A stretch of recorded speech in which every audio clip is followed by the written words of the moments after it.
magaganap hanggang sa kanilang kaanak-anakan, sa kaapu-apuhan, na yung pangako na yon hindi nagbabago. Kasi hindi naman nagsisinungaling ang Diyos. Magandang araw po sa inyong lahat. Sir JR po ng Usap-Usap University at mga ka-U3. It's always nice to see you. Maraming salamat po sa lagi pong pag-abang, sa mga nagme-message po sa atin na lagi daw po sila nakikinig inside the Philippines and outside the Philippines. Maraming salamat po. Sa atin pong episode ngayon mga ka-U3, we'll be watching actually, of course, ang pinaka-in-demand po, pinaka-requested po talaga na preacher po sa atin pong channel, si Brother Eli Soriano. Kung ikaw po ay buguhan, ang ginagawa po natin dito sa U3, tayo po ay nanonood ng mga religious discussions, preachings, expositions, at iba pa. And we just gave our fair reaction mga ka-U3 in real time. So ang ating source video po ay a little bit connected sa ating mga past video reactions, still on Jesus Christ, no? Yung the last time it was about Christmas and you know the birth, di ba? The birth of Jesus Christ. Ito raw po ay episode ng Itanong Mo Kay Soriano about the birth of Jesus Christ from God sa sinapupunan ng Ama. So yun daw po ang katanungan ng isang born-again Christian kung hindi po ako nagkakamali. Sa akin pong background sa pag-aanalisa, ako po ay dating university debater mula po sa MSU IIT sa loob po ng 3 taon. Ako rin po ay nagdebate sa ABS-CBN News Channel at ako ay member ng isang international public speaking organization, ang Toastmasters International. So mga ka-U3, paalala lang po, hindi po ako mahangaral, hindi rin po ako preacher, hindi ako member ng Church of God. Ako ay isang hamak lamang po na video reactor. So that means it's possible na pwede po akong sumang-ayon, maaari din po akong hindi sumang-ayon sa mga napapanood ko. So please take it with a grain of salt mga ka-U3. And if everything now is ready, let us watch this video together. Let's go! Gospel Church, isa din po siyang Pilipino. Kapatid na Michael, magandang araw po sa inyo. Yes, tuloy po kayo sa inyo pong katanungan. Magandang araw po, Brother Daniel, at magandang gabi rin po kay Brother Eli. Isa po akong Katolikong ipinanganak po dati. Pero nung nakapag-abroad po ako, nakapag-join po ako sa pagiging Kristiyano po dito.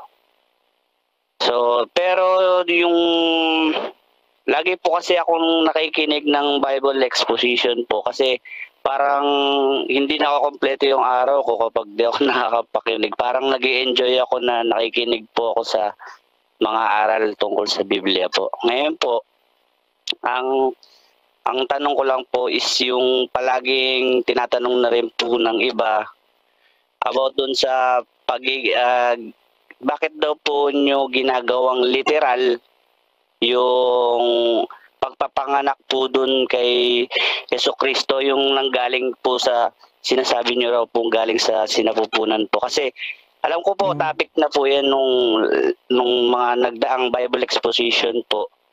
Pero sinasabi po kasi nung pastor namin na hindi po literal na ipinanganak po si Kristo, na yung nagbuntis po tapos ipinanganak galing po sa yung sinapupunan po. Tsaka yung kasi po may talata po kasi yung sa awit po.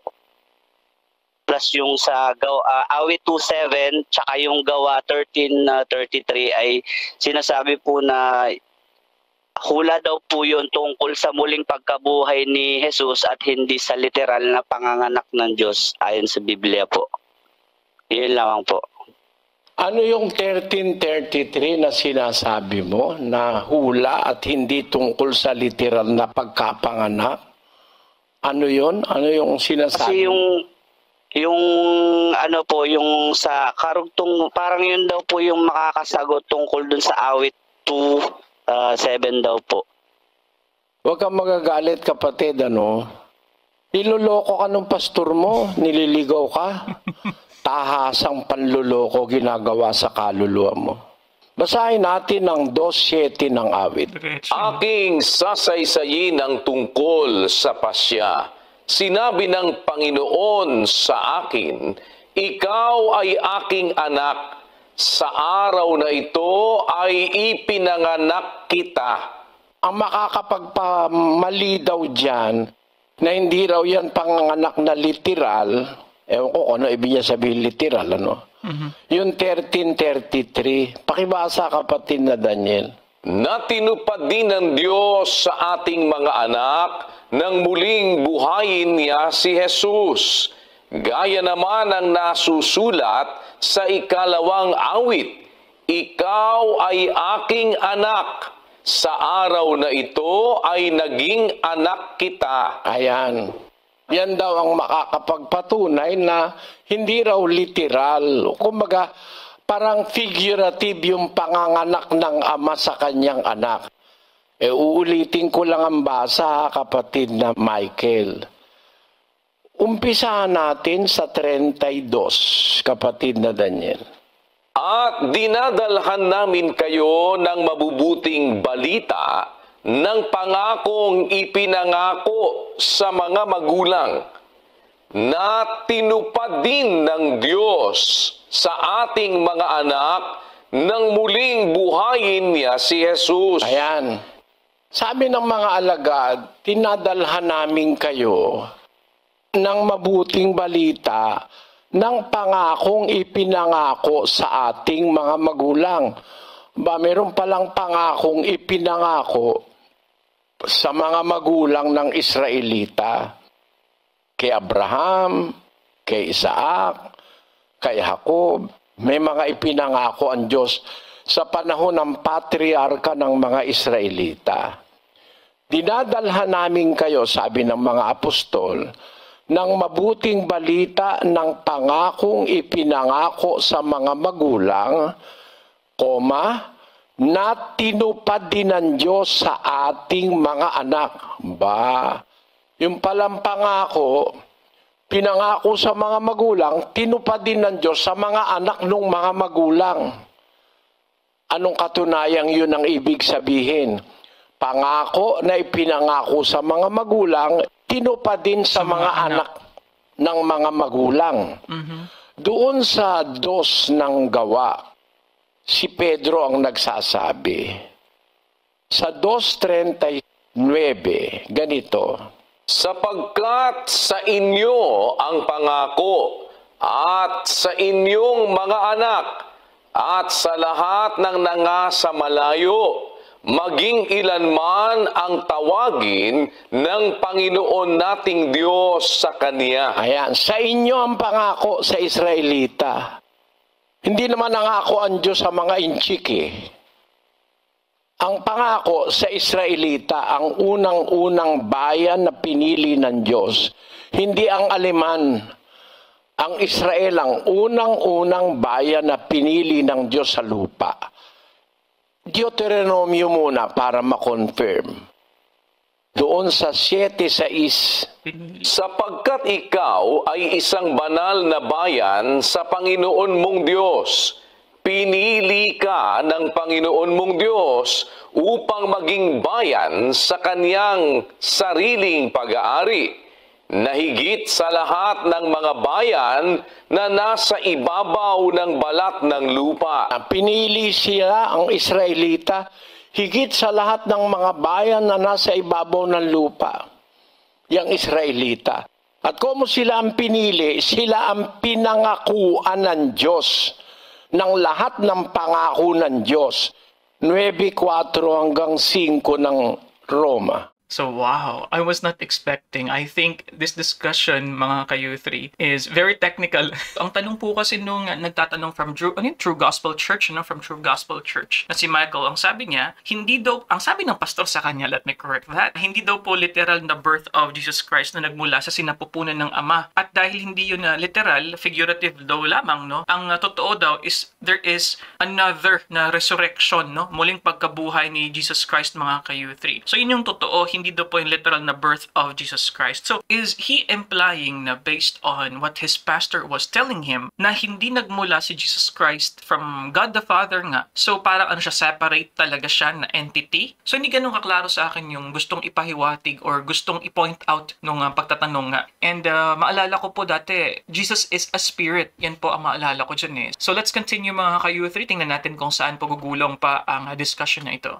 Napawang mga Israelita, nasa kanila ang pagkukupkop at ang kaluwalhatian at ang mga tipan, at ang pagbibigay ng kautusan, at ang paglilingkod sa Diyos, at ang mga kapangakuan. Ayon, lahat ng kapangakuan, pinronounce ng Diyos sa Israelita. Sabi ni Pablo, pawang Israelita, kanila ang pagkukupkop, ang kaluwalhatian, ang tipan, ang pagbibigay ng kautusan, ang paglilingkod sa Diyos, at ang mga kapangakuan.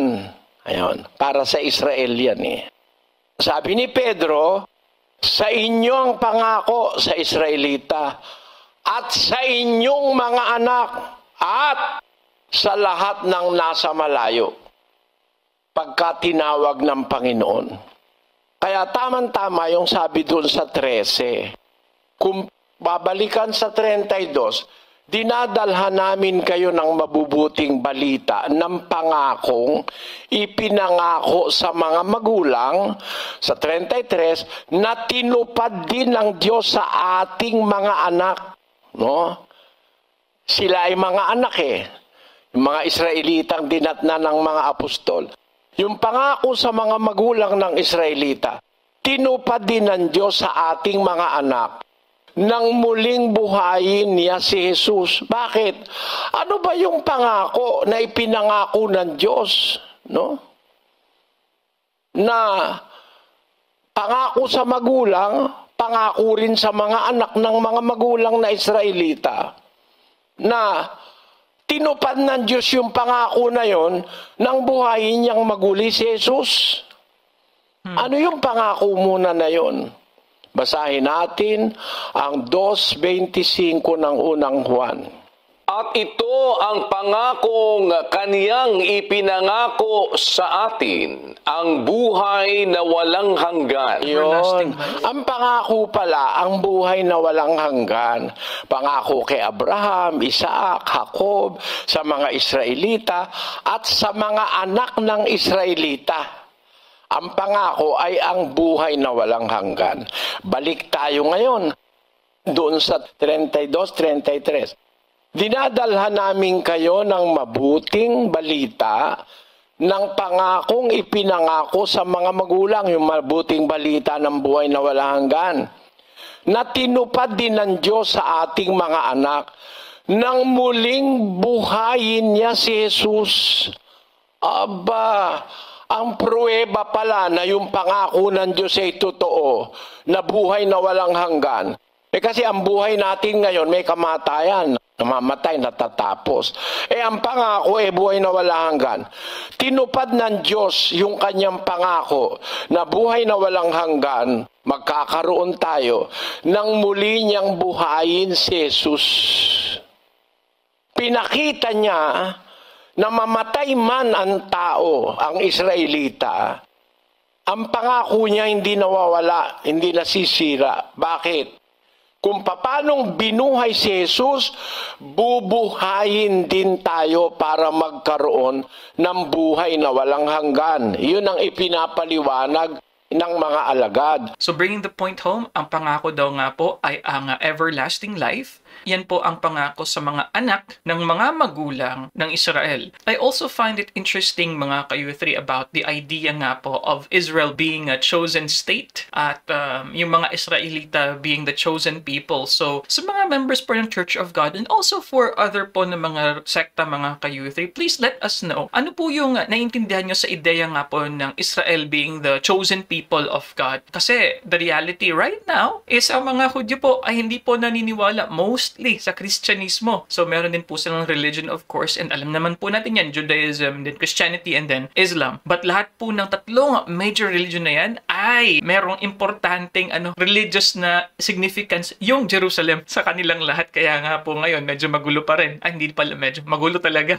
So please comment below, mga ka-U3, kung may significance pa ba ngayon yung pagiging Israelita. May special place pa po ba yan sa heart ng ating Diyos? Or sa palagay po ninyo, hindi na po yung nagmamatter kung Israelita ka dahil tayo nga po ay mga hentil. So that would be not of value anymore, mga ka-U3. So let's continue. At yan din ang ipinaliwanag ni San Pablo sa mga taga-Korinto, na kung hindi binuhay si Jesus, walang kwenta ating pananampalataya.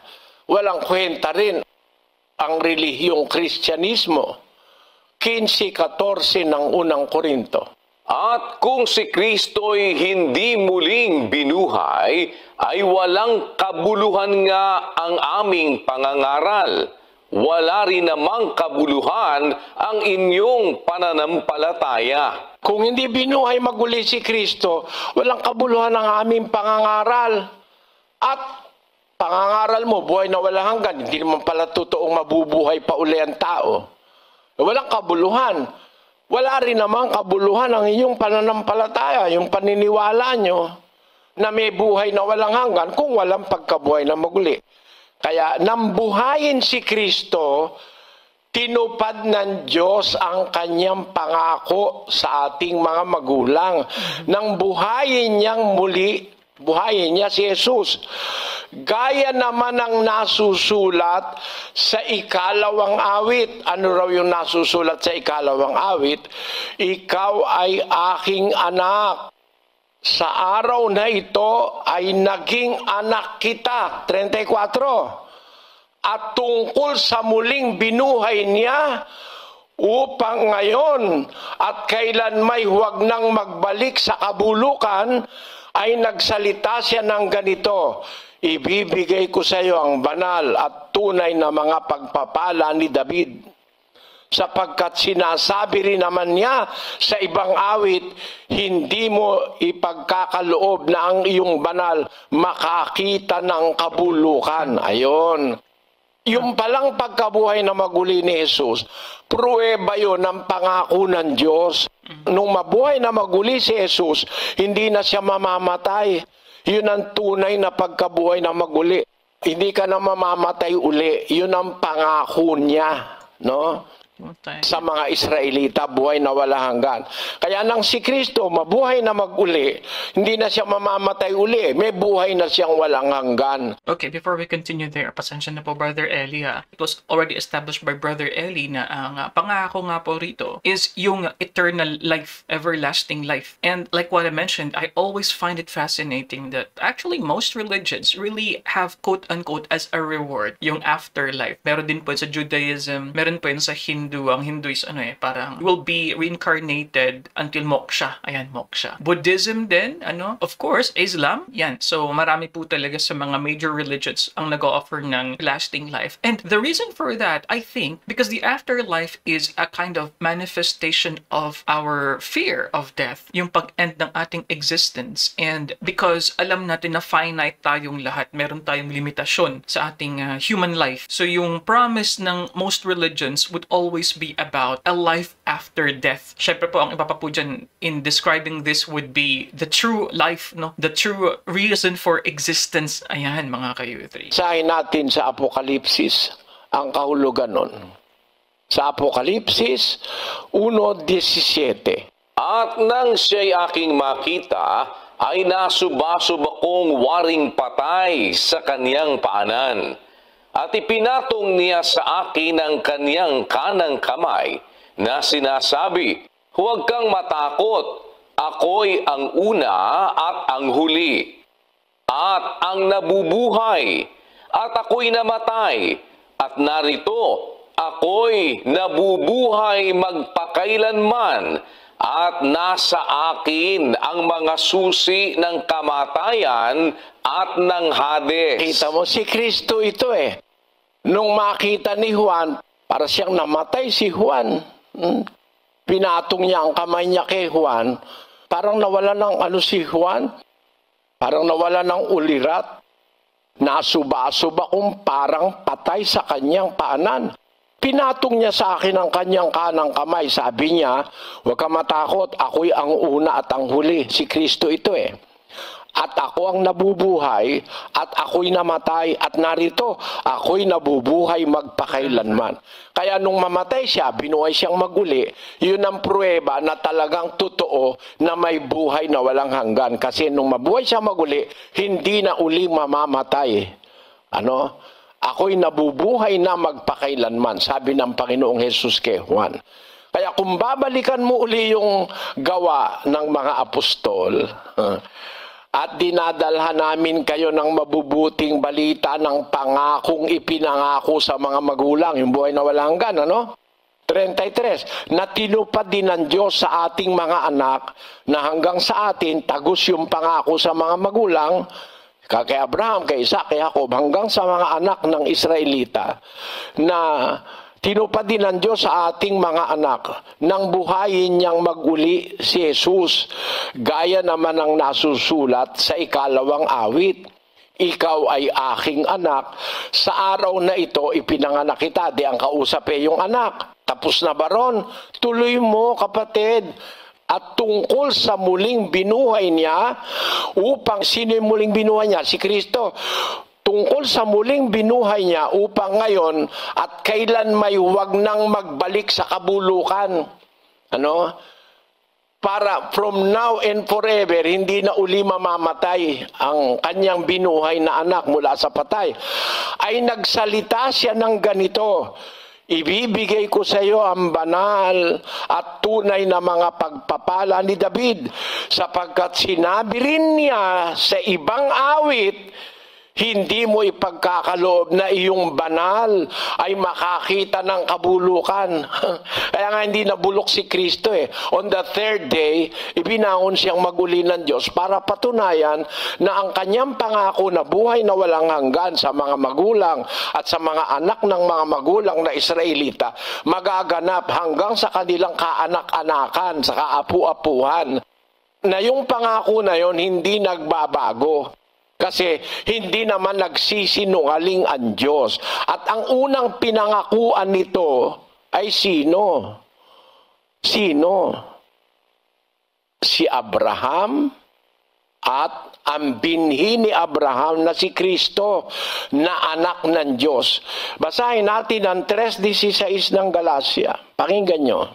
Ngayon, kay Abraham nga sinabi ang mga pangako at sa kaniyang binhi, hindi sinasabi ng Diyos at sa mga binhi na gaya baga sa marami, kundi gaya sa iisa lamang at sa iyong binhi na si Kristo. Ayon. Kay Abraham sinabi ang pangako at sa kanyang binhi, hindi sa marami, kundi sa isa lamang at sa iyong binhi. Kay Abraham, ikaw at sa iyong binhi, sa makatwid bagay si Kristo.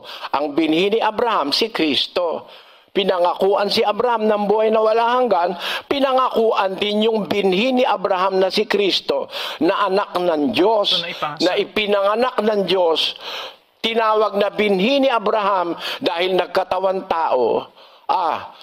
Buhay na walang hanggan ang nagde-demonstrate niyan, yung pagkabuhay na mag-uli ni Jesucristo.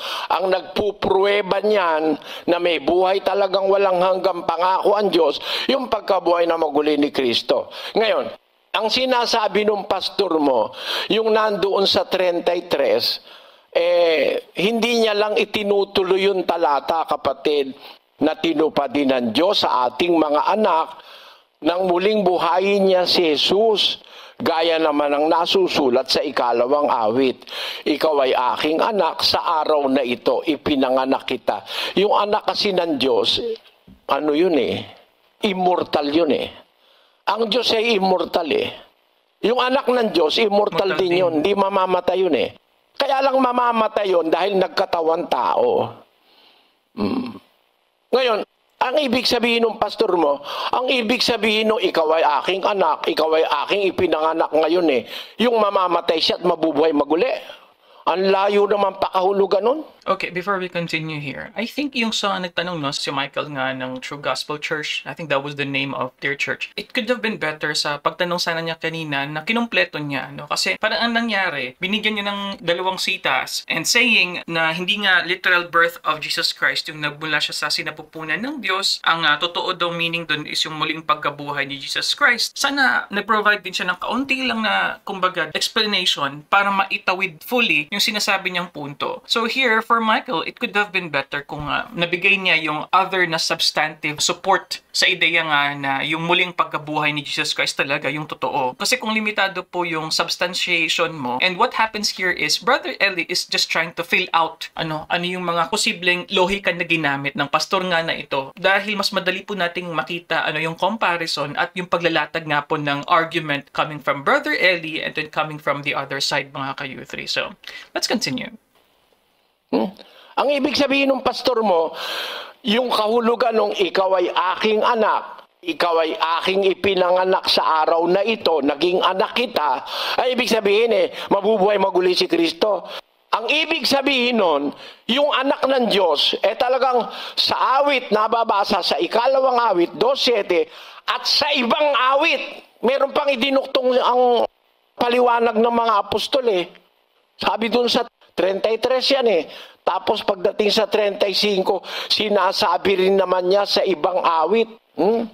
Doon din sa aklat ng awit na hindi mo ipagkakaloob ng iyong banal makakita ng kabulukan. Banal yun, anak ng Diyos yun Immortal yun kung pag-uusapan immortalidad Kasi, espiritu yun, di naman mamamatay yun kaya nung magkatawan tao siya, kailangan i-demonstrate ng Diyos na talagang ang buhay na wala hanggang totoo. Kaya binuhay niya siya muli sa mga patay, ang Panginoon Kristo. Hindi para patunayan na ang ibig sabihin ipinanganak siya bubuhay siya maguli. Hindi. Yung pagkabuhay na maguli, panganganak ba uli yun ng Diyos sa kanyang anak? Hindi naman Naipanganak na yung anak niya bago lalangin ng sanlibutan, naipanganak na. Kung anak niya yan, banal ng Diyos yan, ang tawag sa Biblia, the Holy One of God. Banal ng Diyos. Hindi makakakita ng kabulukan. Unang-una, pribilehiyo ng anak yun dahil ang nanganak sa kanya, immortal. Para sabihin mo na hindi totoong nanganak na literal, saan ka nakabasa sa Biblia na hindi totoo ang sinasabi ng awit? Na awit ni David, aking sasaysayin ang tungkol sa pasya. Sinabi ng Panginoon sa akin, ikaw ay aking anak, sa araw na ito pinanganak kita. Hindi lang naman si David ang nagsabi niyan. Sinabi rin niya ni Juan sa 1:18 ng Juan. Ang sabi ron, siya'y ipinanganak ng Diyos. Walang taong nakakita kailanman sa Diyos. Ang bugtong na Diyos na nasa sinapupunan ng Ama. Bugtong na Diyos yan Ibig sabihin ng bugtong, the only begotten God sa English. At dun sa Grego, napakaliwanag. Ang sabi sa Grego, Theon odis iuraken pupote monogenes theos. Oon eiston kolpon to patros ekenos exegesato. Ang sabi, monogenes theos. Nag-iisang Diyos. Kaisa-isang ipinanganak na Diyos. The only begotten God, yung mono, ay ibig sabihin nun, kaisa-isa, natatangi. Monogenes theos. Monogenes, yung genes ay yung panganganak ang ibig sabihin sa Grego. Siya yung kaisa-isang ipinanganak na Diyos. Nasa matatandang kasulatan yan. Sasabihin mong hindi totoong pinanganak. Sinasabi na nga ng Diyos pinanganak kita. Sabi naman ng anak, ako'y kanyang anak. Sabi ng anak. Sabi ng mga apostol, siya'y monogenes theos, ipinanganak na Diyos, bugtong na pinanganak na Diyos. No? Ipinanganak siya ng Ama. Tapos sasabihin ng pastor mo ngayon, hindi naman ibig sabihin na nanganak na literal. Anong hindi? Kung ang babae pwedeng manganak, ang Ama hindi pwedeng manganak. Naintindihan mo ba ibig kong sabihin, kapatid na Michael? Babasa ako sa iyo ng talata. Sa awit, ganito nakasulat sa 94:9. Siyang lumikha ng pakinig, hindi ba siya makakarinig? Siyang lumikha ng mata, hindi ba siya makakakita? Tige, sabihin mo ngayon ito na hindi ito literal. Yung gumawa ng pakinig, hindi ba siya makakarinig? Siya nga ang gumawa ng pakinig eh. Kaya niya nagawa yung pakinig kasi nakakarinig siya. Totoo yan sa literal. Bakit? Tingnan mo yung mga tao nakakarinig. Nakagawa sila ng nakakarinig din. Itong mic ko, nakakarinig. Magdadaldal ka, sasagapin ng mic, naririnig niya. Ilalabas doon sa mixer. Tapos lalabas sa trompa.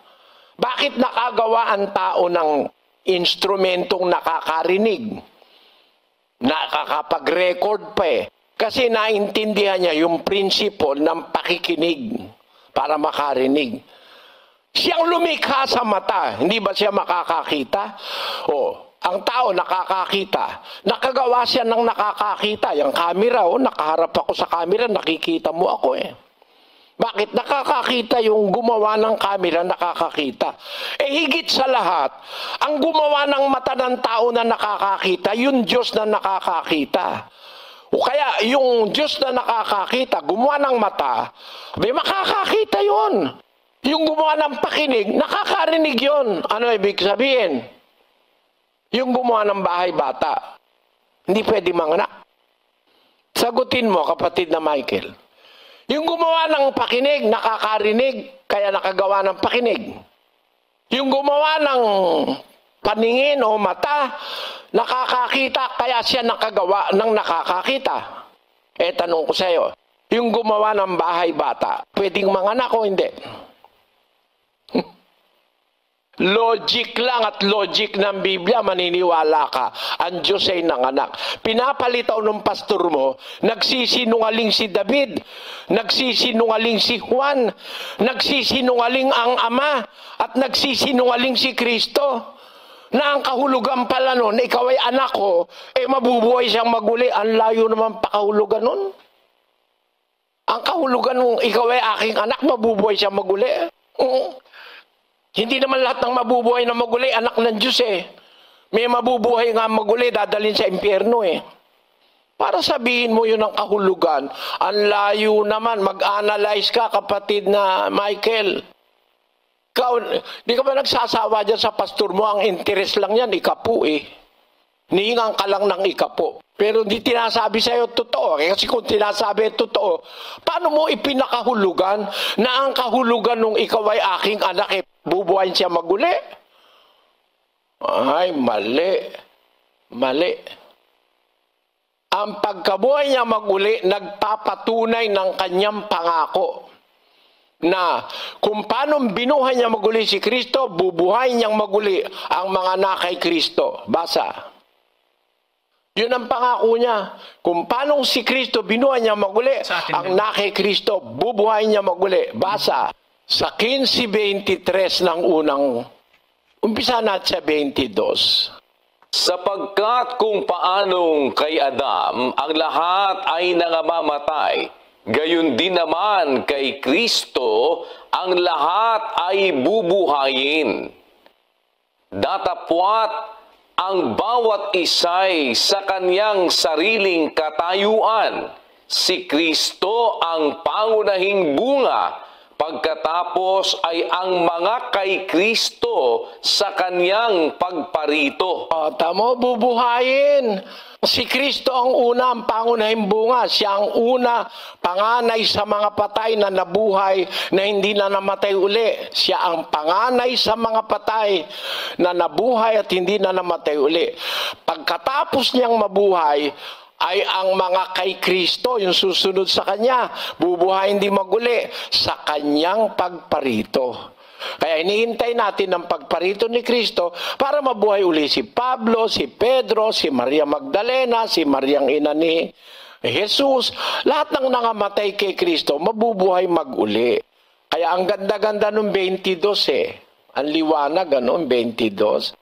Pagkat kung paanong kay Adam, lahat ay nangamamatay, gayon din naman kay Kristo, ang lahat ay bubuhayin. No?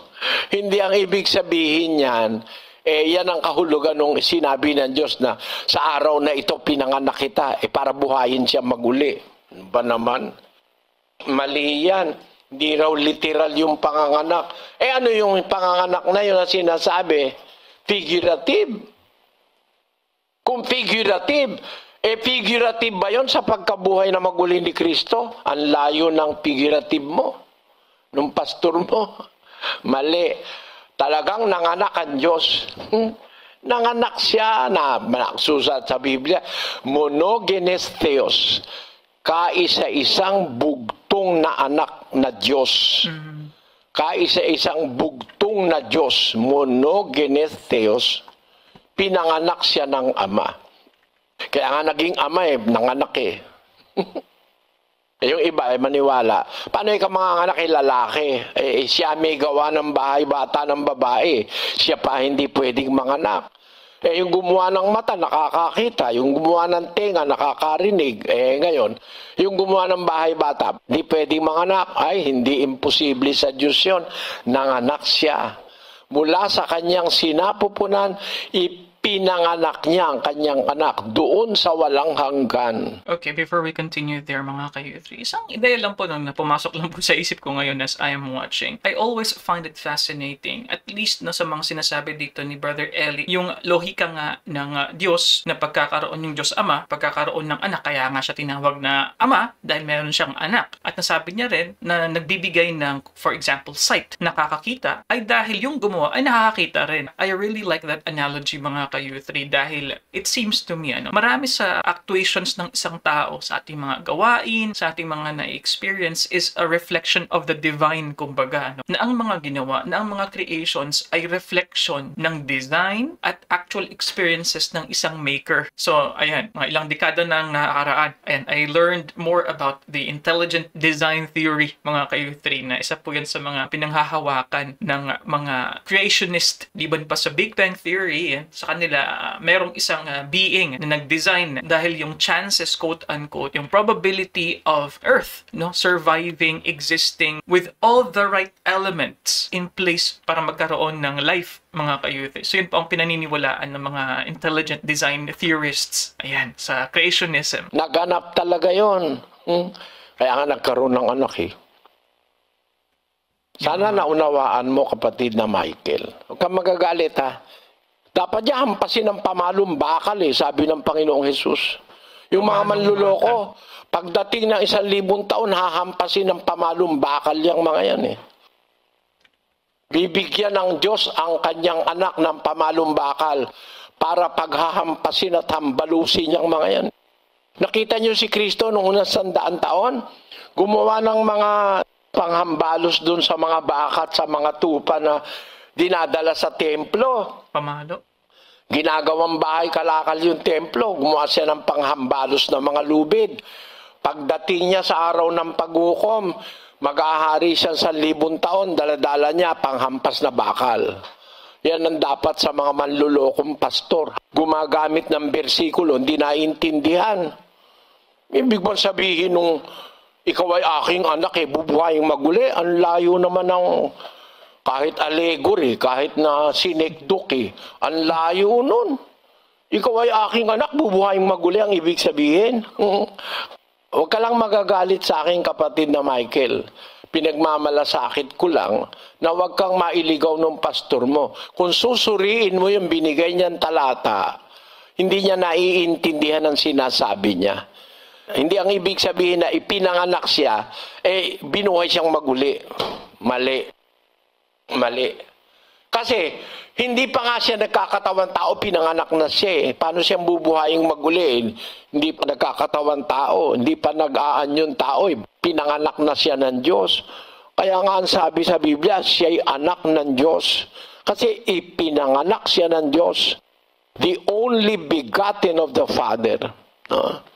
At talagang nanganak ang Diyos. Sa unang Juan Kapitulo 5, versikulo 1. Ang sinumang nananampalataya na si Jesus ay siyang Kristo ay ipinanganak ng Diyos, at ang bawat umiibig sa nanganak ay umiibig din naman sa ipinanganak niyaon. Pag iniibig mo yung nanganak, iibigin mo rin yung ipinanganak. Iniibig mo ang ama, iibigin mo rin ang ipinanganak niya na si Kristo. Iniibig mo ang ama, iibigin mo rin ang mga ipinanganak ng ama later.